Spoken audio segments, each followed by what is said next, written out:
Dulu terkenal, artis ini hidupnya memilukan usai suami meninggal. Kesepian kini hidup di panti jompo.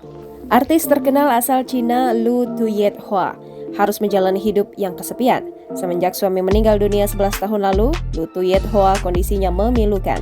Demi mengusir kesepiannya, Lu Tuyet Hua membiarkan televisi terus menyala agar dirinya tak sendirian.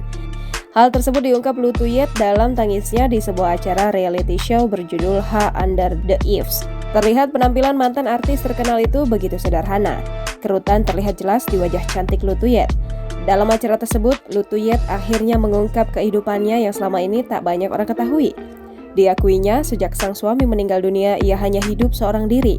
Meski awalnya terbiasa, namun kini Lu Tuyet mulai merasa khawatir. Pasalnya, beberapa waktu lalu, Lu Tuyet sempat jatuh dan tak ada satu orang pun yang menolong dirinya. Pilu melihat keadaannya, Lu Tuyet sampai berniat ingin menghabiskan hidupnya di panti jompo. Lu Tuyet juga bercerita bahwa kini hidupnya tak seperti dunia modern. Setiap hari ia hanya berjalan-jalan dengan anjing dan menonton TV. Terkadang, ia menelpon kakak kandungnya untuk sekedar bertanya kabar.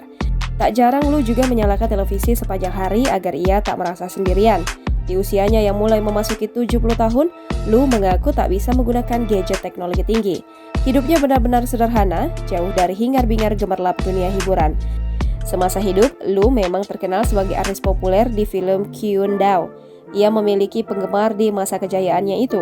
Lu Tuyet diketahui menikah dengan penulis skenario Dang Duk-cheon selama 12 tahun.